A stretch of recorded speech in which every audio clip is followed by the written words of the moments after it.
Hey guys, welcome to forex pro group. Hope आप मेरे सभी वीडियोस को एंजॉय कर रहे होंगे। आपको काफ़ी कुछ नई जानकारी, नया नॉलेज मिल रहा होगा। उसी कड़ी में आगे हम बढ़ते हैं आज के वीडियो के टॉपिक पर।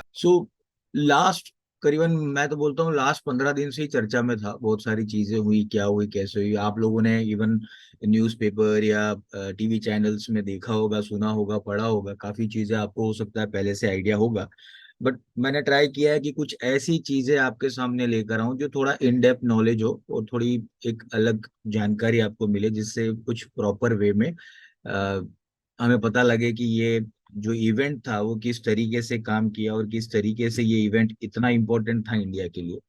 जी बिल्कुल, मैं बात कर रहा हूँ G20 की, जो कि फिलहाल अभी लास्ट वीक में हुआ है। 11th को कंप्लीट हुआ, न्यू दिल्ली में जो था इंडिया में। सो सबसे बड़ा इम्पोर्टेंट चीज है, वो है क्या, वो हम देखेंगे।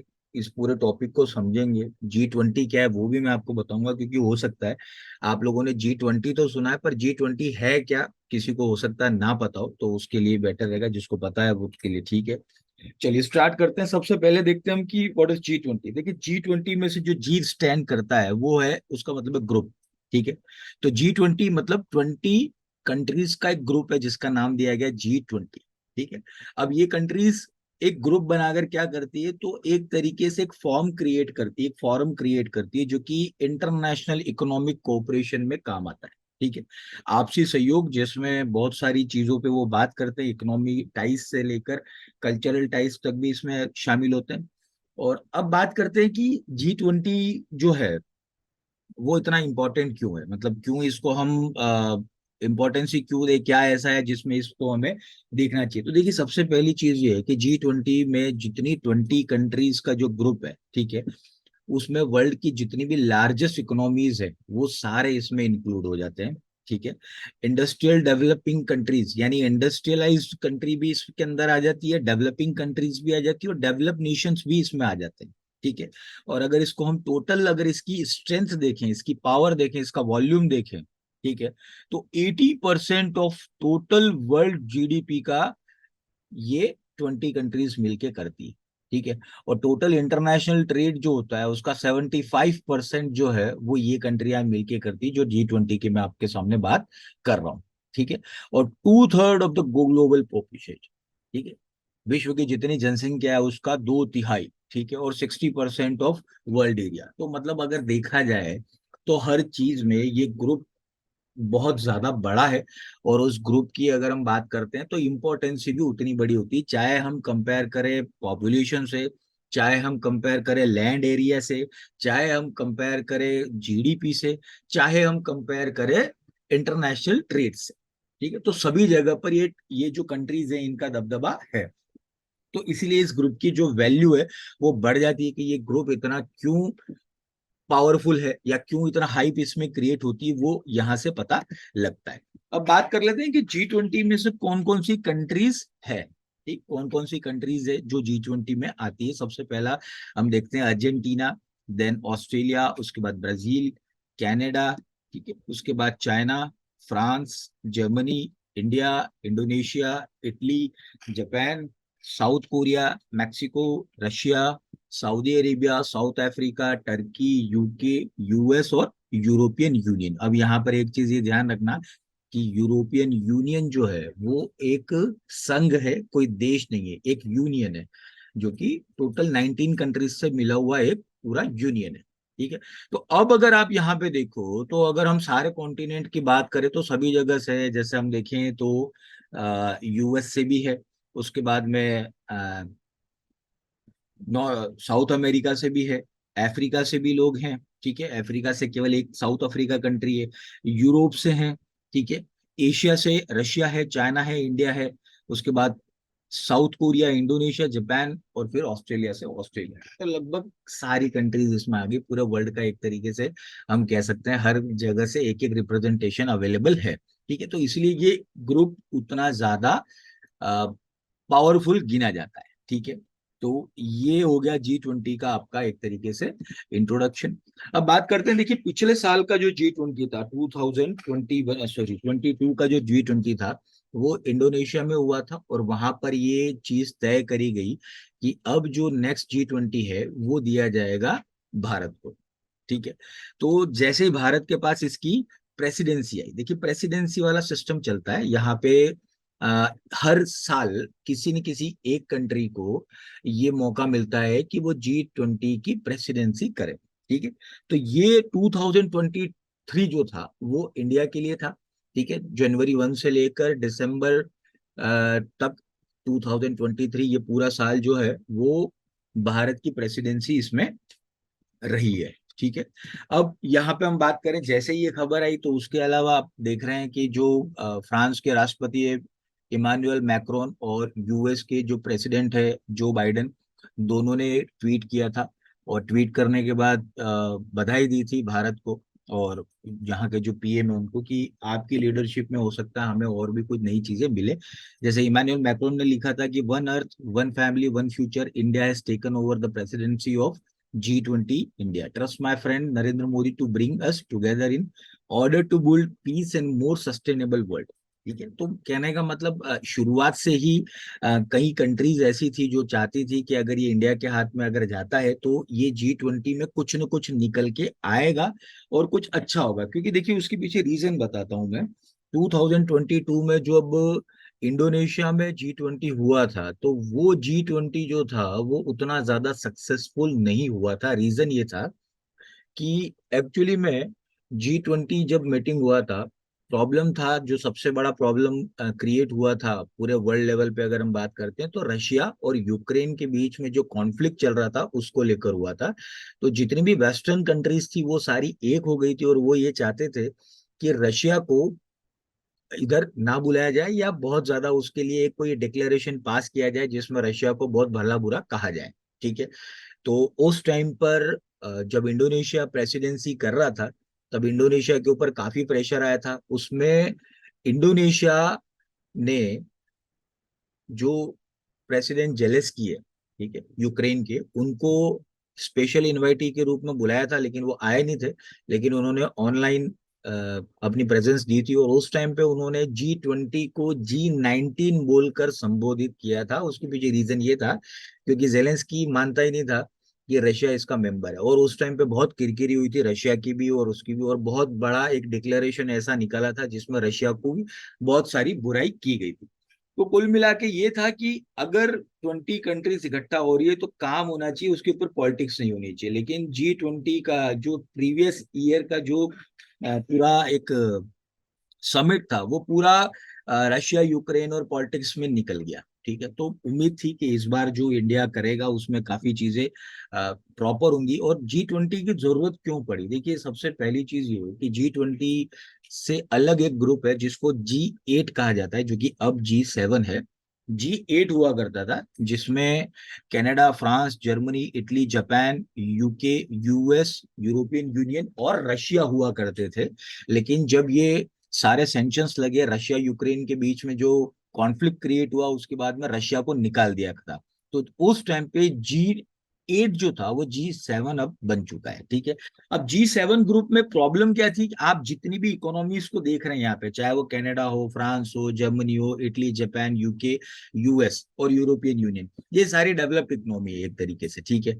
तो जब ये सारी कंट्रीज आपस में बैठती थी, तो सबसे बड़ा जो आप देख रहे हो यहाँ पे जो एक कमी है, वो कमी यहाँ पर आप देख रहे हो एशिया में केवल और केवल यहाँ पे जापान इंक्लूड था। इसके अलावा कोई बड़ी इकोनॉमी नहीं थी। जबकि एशिया में हम आज की तारीख में इंडिया और चाइना, चाहे किसी भी बड़े लेवल पे अगर हम बात करें, इन दो कंट्रीज को कभी इग्नोर नहीं कर सकते। ठीक है। उसके अलावा अफ्रीका से यहाँ पे कोई नहीं है। ठीक है। साउथ अमेरिका से यहाँ पे कोई नहीं है। तो कहने का मतलब ये ग्रुप भले ही पावरफुल था, लेकिन इस ग्रुप का हम कह सकते हैं कि रिलीवेंसी जो थी वो उतनी नहीं थी। तो इसीलिए G20 बनाया गया था 1999 में, और तब से ये चल रहा है। ठीक है। उसके बाद इंडिया को जब मिला, अब यहाँ पर एक सोचने वाली बात ये है कि आपके मन में एक क्वेश्चन आएगा कि सर ठीक है, G20 करता है क्या, मतलब वो तो आप समझ गए कि ये ग्रुप है और बड़ी बात है, पर G20 का एक्चुअली काम क्या है। देखिए G20 है जो दो ट्रैक पे काम करता है। पहला ट्रैक होता है फाइनेंशियल ट्रैक और दूसरा ट्रैक होता है शेरपा ट्रैक। शेरपा यहाँ पे मैं क्लियर कर दूं कि आप में से अगर किसी को माउंटेन क्लाइंबिंग या हाइकिंग का अगर शौक है, या आप कभी हिमालय के ट्रैक पे अगर चढ़े हो, तो हिमालय चढ़ाने वाला जो गाइड होता है उसको शेरपा कहते हैं। ठीक है, तो ये वर्ड वहीं से निकला है, शेरपा। ठीक है, तो दो ट्रैक पे काम चलता है, पहला है फाइनेंशियल ट्रैक, दूसरा है शेरपा ट्रैक। अब काम कौन कौन से होते हैं उसको भी हम डिटेल में देख लेते हैं। देखिए, फाइनेंशियल ट्रैक की अगर हम बात करते हैं तो वहां पे कौन कौन सी चीजों पे फोकस किया जाता है, तो देखिए पहला है ग्लोबल इकोनॉमिक ग्रोथ।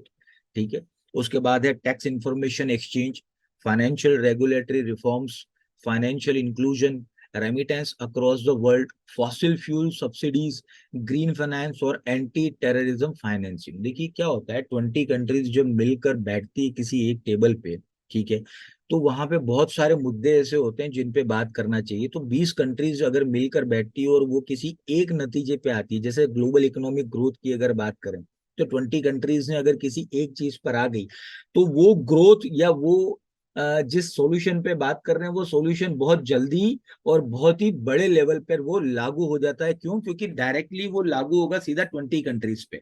ठीक है, आपने अभी थोड़े दिन पहले मैंने ही अपडेट किया था, मेरे फॉरेक्स प्रो गुरु चैनल पे भी, टेलीग्राम चैनल पे भी अपडेट किया था, और मैंने इंस्टाग्राम पे भी उसको अपडेट किया था कि क्रिप्टो को लेकर रेगुलेशन बिल पर भी एक मीटिंग हुआ था, और वो G20 मीटिंग में ही निर्मला सीतारमन का एक जो वीडियो था वो मैंने पोस्ट किया था।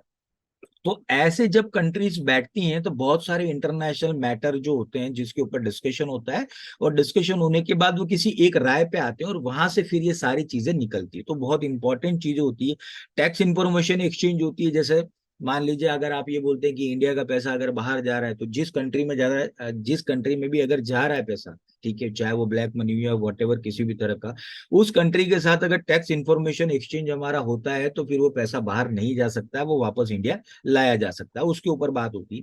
फाइनेंशियल रेगुलेटरी रिफॉर्म्स पे बात होती है, जैसे कोई कंट्री की कंपनी अगर इंडिया में कोई फाइनेंशियल कंपनी अगर डालना चाहती है, फाइनेंशियल वो करना चाहती है, तो उसकी रेगुलेटरी क्या होगी, वो फाइनेंशियल इंक्लूजन हो गया, रेमिटेंस अक्रॉस द वर्ल्ड। यानी रेमिटेंस का मतलब ये है कि कई बार हम पैसा अगर मान लीजिए बैंकिंग के थ्रू अगर मान लीजिए यूके, यूएस, चाइना, अफ्रीका अगर कहीं भेजना चाहते हैं, तो रेमिटेंस जो है अगर उसके बीच में कंट्रीज का टाई अप होता है तो वो पैसा जल्दी भी पहुंचता है, और इसके अलावा चार्जेस जो होते हैं वो कम होते हैं। तो ये छोटी छोटी बातें हैं, लेकिन अगर इम्पैक्ट हम देखेंगे तो बहुत बड़ा उसमें आता है। तो ये होता है फाइनेंशियल ट्रैक। अब बात करते हैं शेरपा ट्रैक की। शेरपा ट्रैक में क्या क्या चीजें होती है, तो देखिए शेरपा ट्रैक में आप देखेंगे एम्प्लॉयमेंट हो गया, climate change, then agriculture and food security, anti-corruption measures, UN sustainable development goals और इम्प्रूवमेंट ऑफ हेल्थ केयर। यानी फिर कुल मिला के आप देखो तो सारी चीजें कवर कर ली, इसमें हेल्थ केयर आ गया, इसमें फाइनेंस आ गया, फूड सिक्योरिटी आ गई, क्लाइमेट चेंज आ गया, एम्प्लॉयमेंट आ गया, तो ये सारी चीजें उसमें आ गई। तो कुल मिला के आप देखोगे तो लगभग एक कंट्री की ग्रोथ के लिए जितने भी एस्पेक्ट्स होते हैं, उस सभी एस्पेक्ट्स पे ये मीटिंग होती है। और आप में से कई लोगों ने शायद रेगुलर अगर पढ़ते रहते होंगे, या मान लीजिए आप पेपर या न्यूज में आपने फॉलो किया होगा, तो इंडिया ने लगभग 200 से ज्यादा मीटिंग्स यहाँ पे करवाई, पूरे यानी पूरे साल भर चला, जनवरी से शुरू हो चुका था, जनवरी 2023 से लेकर अभी तक का। तो आपने बीच बीच में कहीं ना कहीं पढ़ा होगा, या आपके एयरपोर्ट पे भी आपको ये दिखा होगा, एयरपोर्ट पे G20 का एक बहुत बड़ा वो लगाते हैं, फिर कई डेलीगेट्स आए, कई शहरों में मीटिंग हुई, जिसमें कश्मीर से लेकर कन्याकुमारी और अरुणाचल प्रदेश से लेकर राजस्थान, गुजरात तक हर जगह मीटिंग करवाई है। तो 200 मीटिंग्स लगभग करवाई है। और देखिए सबसे बड़ी चीज, मतलब जो सोचने वाली बात है वो ये है कि देखिए 200 मीटिंग करवाई है, लेकिन सबसे बड़ा जो इंडिया ने प्लस पॉइंट आया है इंडिया के पास में वो क्या है, तो देखिए प्लस पॉइंट ये है कि 200 मीटिंग्स में लगभग हम मान के चलते हैं कि हर कंट्री से अलग अलग डेलीगेट्स आते हैं, हर कंट्री के डेलीगेट्स आएंगे, लगभग 20 कंट्री के तो मिनिमम डेलीगेट्स वहां पे मिलेंगे, क्योंकि G20 है ये। ठीक है, वो भारत की अलग अलग जगहों पे जाएंगे, चाहे वो कश्मीर में जाएंगे उनको वहां पे अलग सारी चीजें मिलेगी, वहां का कल्चर। इंडिया में अगर वो किसी और जगह जाते हैं, जैसे दिल्ली में जाते हैं, या मान लीजिए गुजरात अहमदाबाद आते हैं, मुंबई जाते हैं, या हैदराबाद जाते हैं, बैंगलोर जाते हैं, हर जगह भारत का कल्चर जो है वो बिल्कुल डाइवर्सिफाई है। तो यहाँ पे गवर्नमेंट ने जो सबसे बड़ी चीज करी वो ये करी कि सारी जगहों पे ये दिखाने की कोशिश करी कि भारत कितना डाइवर्स है। वहाँ का कल्चर कैसा है हर जगह, चाहे वो फूड से लेकर वहाँ पे जो वेशभूषा जो पहनते हैं वो सारी चीजें। तो एक तरीके से अगर आप देखें तो टूरिज्म का भी इन्होंने एक तरीके से बहुत बड़ा मार्केटिंग किया। ठीक है, तो इससे काफी चीजों में एक चीजें क्रिएट हुई। अब G20 आपको ऐसा लगता है कि प्रधानमंत्री जब मिले और उस टाइम पे जो भी चीज हुई, क्योंकि अलग अलग राष्ट्राध्यक्ष आए हुए थे, चाहे वो जो बाइडन हो या इमानुएल मैक्रोन हो या सऊदी प्रिंस हो, ये सब लोग आए थे। तो ये लोग आने के बाद तो इनका एजेंडा क्लियर ही था कि अब जाना है और ये चीज करनी है। क्योंकि किसी चीज पर अगर वो एग्री होने वाली जो बात है या सिग्नेचर करने वाली बात है, वो तो पहले जो 200 मीटिंग्स हुई है वहीं पे ये निकल के आ जाता है। तो फाइनल मीटिंग के अंदर ये सारी चीजें होती है। इसके अलावा इंडिया को एक बेनिफिट ये भी था, और वो बेनिफिट ये था कि अगर आपके पास में प्रेसिडेंसी होती है, ठीक है, अगर आपके पास में प्रेसिडेंसी होती है तो आपको ये अधिकार होता है, ठीक है, कि आप अपनी तरफ से किसी कंट्री को एज अ गेस्ट बुला सकते हैं। तो भारत ने किन किन कंट्रीज को बुलाया था, देखिए यूएई जिसके साथ भारत के बहुत अच्छे रिश्ते हैं, ओमान अदर उनके साथ भी बहुत अच्छे रिश्ते हैं, बांग्लादेश जो हमारे पड़ोस में है, मॉरिशस, वहां पर भी आप देखेंगे तो जो वहां के प्रधानमंत्री है वो इंडियन ही है एक तरीके से, नीदरलैंड जिसके साथ एक अच्छा रिश्ता है इंडिया का, नाइजीरिया हो गया, सिंगापुर हो गया, सिंगापुर भी बहुत अच्छा रिलेशन है, और स्पेन।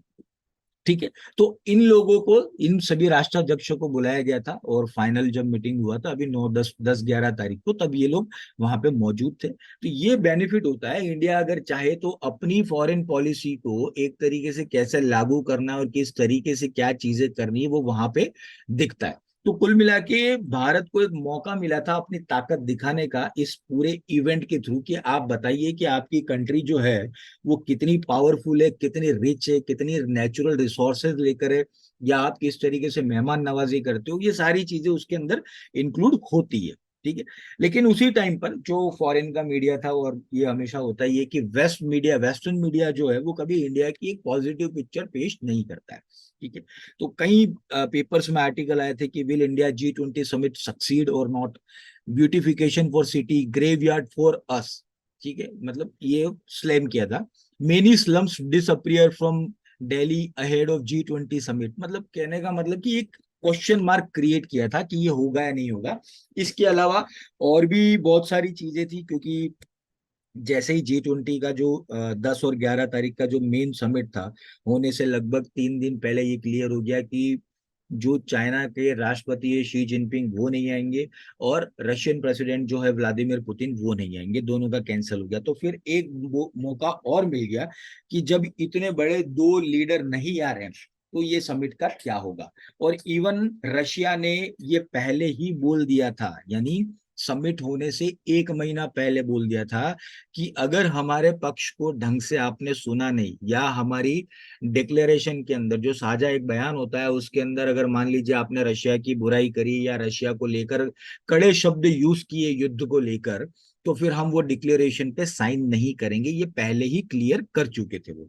तो कुल मिला के प्रेशर इंडिया के ऊपर काफी था।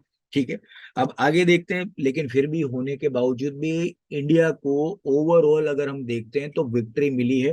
क्या क्या विक्ट्री मिली है उस पर हम बात करते हैं। देखिए सबसे पहले तो ये चीज कि G20 अब G21 बन गया है। ठीक है, G20 जो है वो अब G21 हो गया है, उसमें एक परमानेंट मेंबर को ऐड कर लिया है जो कि है अफ्रीकन यूनियन। ठीक है, जैसे यूरोपियन यूनियन कंट्रीज का एक यूनियन है, उसी तरीके से अफ्रीकन यूनियन भी टोटल 55 कंट्रीज का एक यूनियन है। ठीक है, जो कि 2002 में बना था। और अफ्रीकन यूनियन को जैसे ही उसमें डाला गया, जो परमानेंट उसकी मेंबरशिप की गई, ये एक बहुत ही बड़ा और हिस्टोरिकल कदम था। आप लोग उसको किस तरीके से देखते हैं या कितना इस चीज को फॉलो करते हैं, लेकिन ये एक बहुत बड़ा कदम था, क्योंकि अफ्रीका जो है, अगर आप देखेंगे तो अभी पूरी दुनिया की नजर अफ्रीका पे लगी हुई है। उसका रीजन ये है क्योंकि अफ्रीका भले ही डेवलप कॉन्टिनेंट या अफ्रीका के अंदर कोई बहुत डेवलप नेशन नहीं है वहां पे, लेकिन फिर भी आज की तारीख में हम देखें तो पूरी दुनिया के 30% नेचुरल रिसोर्सेज जो है वो अफ्रीका में आपको मिलेंगे। चाहे आप डायमंड की बात कर लो, चाहे आप क्रूड ऑयल की बात कर लो, चाहे आप नेचुरल गैस की बात कर लो, चाहे आप लिथियम की बात कर लो, चाहे आप एग्रीकल्चर की बात कर लो। ठीक है। तो अफ्रीका अपने आप में बहुत ही ज्यादा संपन्न है, लेकिन प्रॉब्लम ये है कि अफ्रीका के अंदर अभी तक कोई भी ऐसी डेमोक्रेसी पनप नहीं पाई है, और वहां पे अपने गृह युद्ध इतने हुआ करते थे कि जिसके कारण वो लोग आगे नहीं बढ़ पाए। तो अफ्रीका में पोटेंशियल तो बहुत है। और आपको अगर आप अगर चाइना को अगर थोड़ा सा भी अगर आप लोग फॉलो करते हैं तो आपको पता होगा चाइना का बहुत बड़ा लोन अफ्रीका के ऊपर चल रहा है। तो चाइना घुसना ही चाह रहा था। तो चाइना को काउंटर करने के लिए ये चीज करी थी, जिसमें बाकी सारी कंट्रीज ने हाँ में हाँ मिलाई और सपोर्ट किया। तो अब अफ्रीका जो है वो परमानेंट मेंबर बन गया है G20 का। सो G20 इज नाउ G21। ठीक है। तो पहली तो विक्ट्री हुई, और उसका पूरा श्रेय जाएगा भारत को। ठीक है। पूरा श्रेय भारत को जाएगा, क्योंकि भारत की प्रेसिडेंसी में ये सारी चीजें हुई है। तो उस कारण से ये एक बहुत बड़ा माइलस्टोन है, वो मिल गया है। इसके अलावा बहुत सारी चीजें और भी है, जैसे अमिताभ कांत जो है, जो कि G20 के शेरपा थे इंडिया से, उनका ये ट्वीट है कि G20 India has been the most ambitious in the history of G20 presidencies with 112 outcomes, and the presidency documents we have more than triple the substantive work from previous presidency। देखिए सबसे बड़ी चीज ये क्या आई है कि जितनी भी मीटिंग्स हुई आज तक की, उन सब में से सबसे ज्यादा आउटकम अगर कहीं निकल कर आया है तो वो G20 2023 इन भारत से निकल कर आया है। जैसा देखिए मैं आपको बताता हूँ कि कौन कौन सी चीजें, जैसे ये देखिए। ठीक है। हम पुरानी जो G20 की प्रेसिडेंसी मीटिंग हुई उसके बारे में बात करते हैं। टोटल आउटकम जो थे अगर आप देखेंगे तो 73 निकल कर आए इंडिया से। ठीक है। एनेक्स डॉक्यूमेंट जो हुए हैं वो 39 हुए, तो टोटल 112 आप देख सकते हैं। यानी ये इतना रिजल्ट हुआ, इसके ऊपर बात नहीं कर रहे हैं हम, यहाँ बात नहीं कर रहे हैं, यहाँ पे रिजल्ट आया उसकी बात कर रहे हैं। बाकी आप देख लें, कंपेयर कर लें 2022 में उससे आधे से भी कम था। इटली में जो हुआ था 21 में उसमें 65 था। 2020 में सऊदी अरेबिया में जो हुआ था वो तो 30 था ओनली। तो कहने का मतलब यहाँ पे इंडिया ने अपनी लीडरशिप को बता दिया है क्लियरली कि किस तरीके से सारी कंट्रीज को साथ में लेकर चला जा सकता है। तो मोस्ट सक्सेसफुल अगर हम देखें कि अगर कौन सा अगर मानेंगे, तो आउटकम के हिसाब से हम बोल सकते हैं कि ये सारी चीज वहां से निकलती। अब किन किन चीजों पे हुआ, तो देखिए इकोनॉमिक ग्रोथ पे आया है जो आउटकम की बात कर रहे हैं, सस्टेनेबल डेवलपमेंट पे आया है, क्लाइमेट चेंज के ऊपर आया है, फाइनेंस के ऊपर आया है, प्राइवेट सेक्टर की इन्वॉल्वमेंट में है, और एलिमिनेटिंग चाइल्ड लेबर, इन सभी पे ये आउटकम निकल के आए हैं। ठीक है।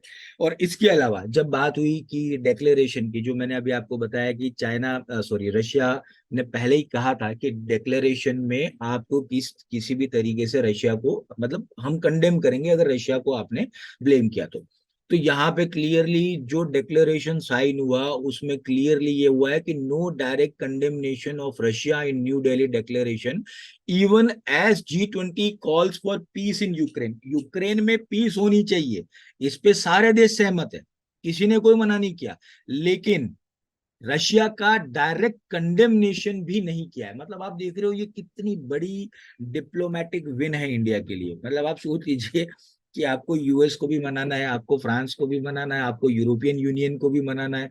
मतलब ये सारी चीजों को मनाने के बाद डिक्लेरेशन को एज इट इज पास करना अपने आप में बहुत बड़ी चीज है, जो कि मेरे ख्याल से कि ये तभी हो पाती है जब आपके जो लीडर है उसका रिलेशन बाकी के जितने भी कंट्रीज के प्रेसिडेंट्स हैं उनके साथ अगर बहुत अच्छा रिलेशन हो तभी होता है, वरना नहीं होता है। और एक सबसे बड़ी बात और बताऊं, भारत जब से आजाद हुआ है तब से लेकर आज तक के इतिहास में इतनी बड़ी समिट और इतने राष्ट्राध्यक्षों को एक बार में बुलाना ये पहली बार हुआ है। ये पहली बार हुआ है कि इतनी कंट्रीज के जो प्रेसिडेंट्स और प्राइम मिनिस्टर्स हैं वो आए। तो अपने आप में ये कोई छोटा इवेंट तो वैसे भी नहीं था, ये बहुत बड़ा इवेंट था। और इंडिया के लिए सबसे बड़ा चैलेंजिंग जो था वो यही था कि किस तरीके से ये सारी चीजों से वो बाहर निकले और बिल्कुल उसको सक्सेस बनाए। तो जैसे सक्सेस हम यहाँ पे देख ही रहे कि आउटकम्स जो है वो अभी तक की हिस्ट्री में सबसे ज्यादा निकल कर आए इस G20 से। ठीक है। एक चीज और भी आई, जैसे पहला तो मैंने आपको बता ही दिया था, ये तीसरा चीज हम यहाँ देख रहे हैं। एक चीज और भी आई, और वो सबसे बढ़िया और सबसे मेरे हिसाब से डायनामिक रिजल्ट लेकर आएगा, जो आने वाले टाइम में चाइना को पूरी तरीके से साइडलाइन कर देगा, वो वाला प्रोजेक्ट आया, और उसका नाम है India middle east Europe economic corridor. ठीक है, ये एक कॉरिडोर है जो कि बेसिकली इंडिया, मिडिल ईस्ट और यूरोप, इन तीनों को कनेक्ट करेगा।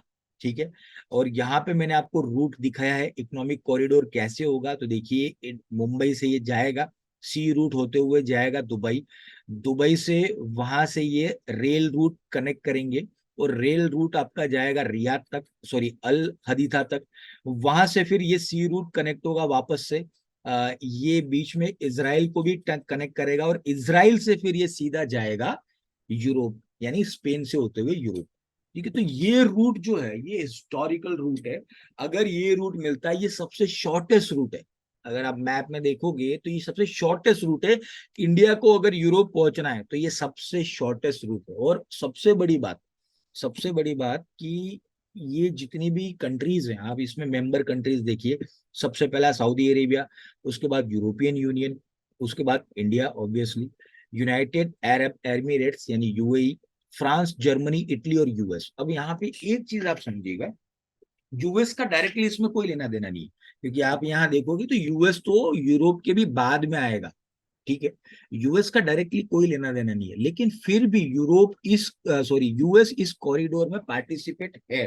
ठीक है, सो ये बताता है कि अभी जो यूएस की जो पॉलिसी है वो पूरी तरीके से चाइना के ऊपर, एक तरह से हम कह सकते हैं तो, केंद्रित हो गई है। ठीक है, सेंट्रलाइज जो हो गई है वो चाइना के ऊपर हो गई है। तो ये एक बहुत बड़ा जवाब है, क्योंकि आप में से मुझे नहीं पता कितने लोगों ने मेरा पुराना सेशन अटेंड किया होगा। मैंने पुराना सेशन लिया था एक चाइना के बीआरए प्रोजेक्ट पे, border and road initiative OROP पे।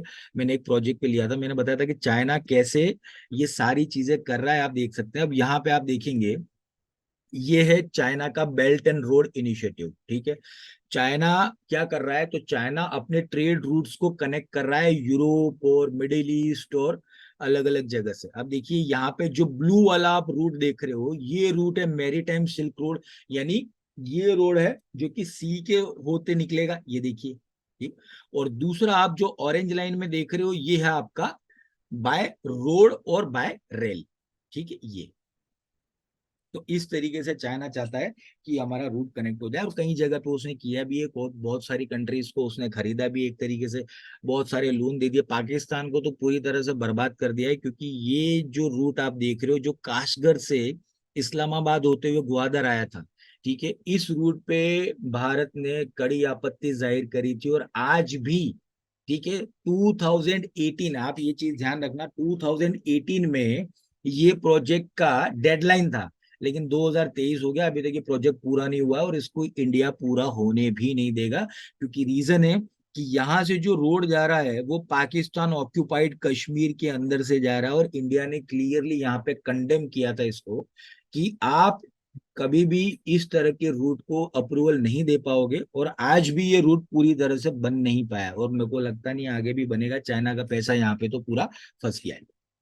तो अब आप ये रूट देखिए कि चाइना को अगर यूरोप में माल पहुंचाना है तो वो कहां से जाएगा। ये जो न्यू सिल्क रोड है, या तो वो वहां से जाए, ठीक है, इस्तांबुल होते हुए। ठीक है, और अगर वो मान लीजिए मेरी टाइम जाता है, तो मेरी टाइम या मलेशिया होते हुए उसको वापस से ये रूट पकड़ना पड़ेगा। क्यों? क्योंकि ओमान और अरेबिया और वहां पे कुछ नहीं। और इंडिया के लिए देखिए आप, यहाँ मुंबई से सीधा घुसे, यूएई सऊदी अरेबिया होते ही पहुंच जाएगी। तो कहने का मतलब, इसमें इंडिया का एक अपर हैंड हो जाएगा। तो इस कारण से चाइना का एक तरीके से पूरा मूड खराब हो गया इस G20 में, बहुत बुरी किरकिरी हुई है। और ये जैसे ही हो गया, उसका सबसे बड़ा बेनिफिट इंडिया को मिलेगा आने वाले टाइम में।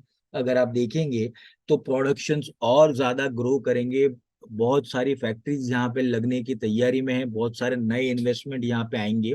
तो कुल मिला के ये है कि उस एक तीर से बहुत सारे निशाने खत्म हो गए। अब यहाँ पे एक चीज और भी है, जैसे आप देख रहे हो न्यू सिल्क रोड, जो ऑरेंज लाइन में आप देख रहे हो, ये इस्तांबुल से आ रहा है। अब इस्तांबुल कौन सी कंट्री का है? वो है टर्की का। टर्की से इंडिया के रिलेशन कोई बहुत ज्यादा अच्छे नहीं है। क्यों? क्योंकि रीजन है, जब से 370 जो आर्टिकल हटाया था कश्मीर से, तो इस टर्की ने उसमें क्लियर कंडेम किया था और पाकिस्तान का पक्ष लिया था। तो तब से थोड़े इंडिया के रिलेशन रिलेशन उनसे खराब है।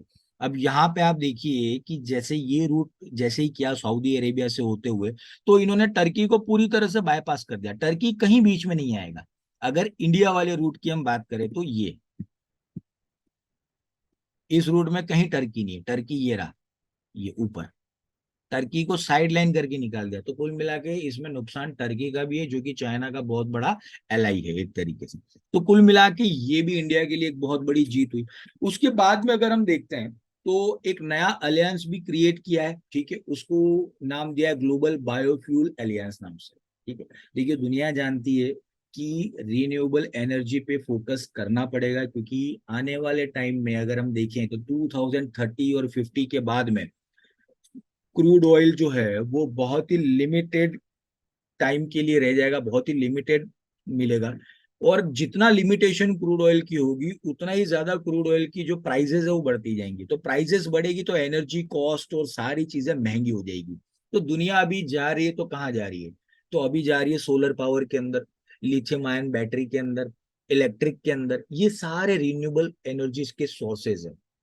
ठीक है, उसी तरीके से इंडिया में आपको अगर याद हो तो बायोफ्यूल बनाया जिसमें हाइड्रोजन से चलने वाली कार भी है, उसका भी अभी इंजन लॉन्च हो गया इंडिया के अंदर। इसके अलावा पेट्रोल के अंदर आप कोई एक गैस मिलाते हैं, अगर वो मिला दोगे तो उससे भी ज्यादा बेनिफिट होगा, करीबन 20 या 30% मिलाने का एक वो है, मुझे याद नहीं आ रहा वो कौन सा है।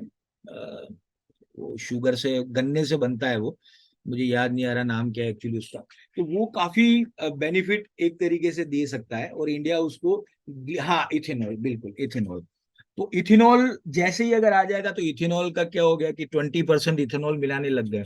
अब आप देखें इथेनॉल किससे बनता है, तो गन्ने से बनता है।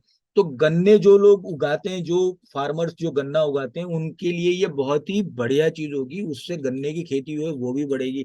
और पूरा वर्ल्ड में एक तरीके से गन्ने में अगर देखो आप तो इंडिया काफी एक वर्ल्ड लीडर की तरह है। तो ग्लोबल बायोफ्यूल अलियंस में भी अगर आप देखें तो बहुत एक इनिशिएट हुआ है, और उसमें भी अलग अलग कंट्रीज ने पार्टिसिपेट किया है, जो कि इंडिया ने ही क्रिएट किया है। कौन कौन सी कंट्री है तो देखिए, अर्जेंटीना है, बांग्लादेश है, ब्राजील है, इंडिया है, इटली है, मॉरिशस है, साउथ अफ्रीका है, यूएई है और यूएस है। अभी अगर आप यहाँ देखेंगे तो यूएसए, इंडिया, ब्राजील के अलावा कोई बहुत बड़ी कंट्री यहाँ पे नहीं है। लेकिन आने वाले टाइम में वो जरूर यहाँ पे ऐड होंगे, क्योंकि आप नीचे देख रहे हैं ऑब्जर्वर कंट्री के अंदर कनाडा और सिंगापुर ये दोनों है। तो अलियंस तो आगे भी बढ़ते रहेंगे और उसी तरीके से आगे सारी चीजें चलती रहेंगी। ठीक है, तो ये जो आउटकम आया वो अपने आप में बहुत ही बढ़िया आउटकम है और बहुत ही बड़ा आउटकम है। तो कुल मिला के अगर ये देखते हैं तो G20 से ये बहुत सारी चीजें निकल के आई है। बाकी वर्ल्ड लीडर्स जो आए थे यहाँ पे वो सारी चीजें आप देख रहे हैं किस तरीके से उन्होंने इंडिया का एक तरीके से हम बोले तो सुपर पावर की तरह देखा उन्होंने। सुपर पावर किस में हम बने, तो सबसे पहला हमारा जो यूपीआई है उसमें हम सुपर पावर है दुनिया में। अगर ऑनलाइन ट्रांजेक्शन की अगर हम बात करें तो वर्ल्ड में नंबर 1 ऑनलाइन ट्रांजेक्शन अगर होते हैं तो वो इंडिया में होते हैं, और उसमें भी सबसे बड़ा शेयर जो है वो यूपीआई का है। आपने सुना भी होगा यूपीआई अभी काफी कंट्रीज में चालू भी हो रहा है और कई कंट्रीज यूपीआई को अडॉप्ट भी कर रही है।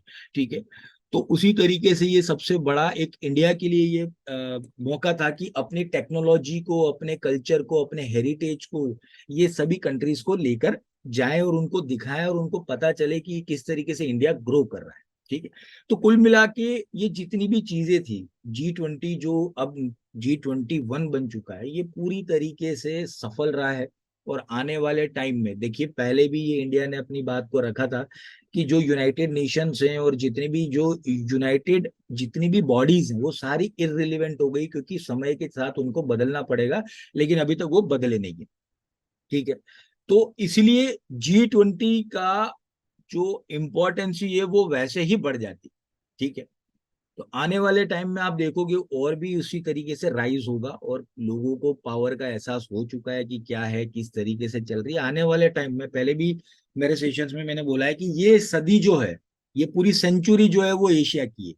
तो आप देख लो एशिया में जो सबसे बड़ा शेयर होगा वो किसको मिलेगा? ऑब्वियसली इंडिया को मिलेगा, क्योंकि चाइना अभी एक तरीके से डिक्लाइन मोड पे है। चाइना में भी डिफ्लेशन है, चाइना में बहुत सारी कंट्रीज, बहुत सारी कंपनीज बाहर निकल रही है। चाइना में अगर आपने कुछ टाइम पहले अगर खबर पड़ी हो तो ये भी आपको ध्यान होगा कि चाइना में जो आईफोन है वो गवर्नमेंट एम्प्लॉय के लिए बैन कर दिया है ऑफिस में लेकर आना। ठीक है।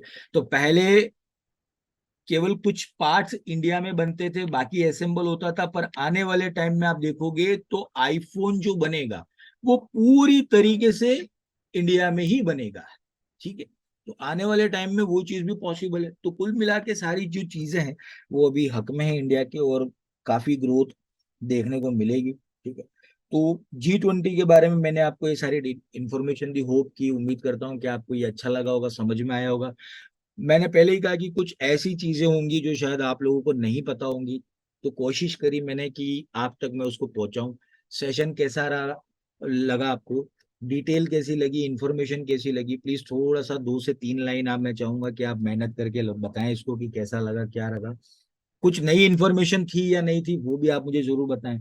या फिर ये भी हो सकता है कि आप बोलोगे सर ये तो न्यूज में सुना था वही आपने बताया, कुछ नया नहीं है। तो अगर ऐसा भी लगे तो आप मुझे बता सकते हैं।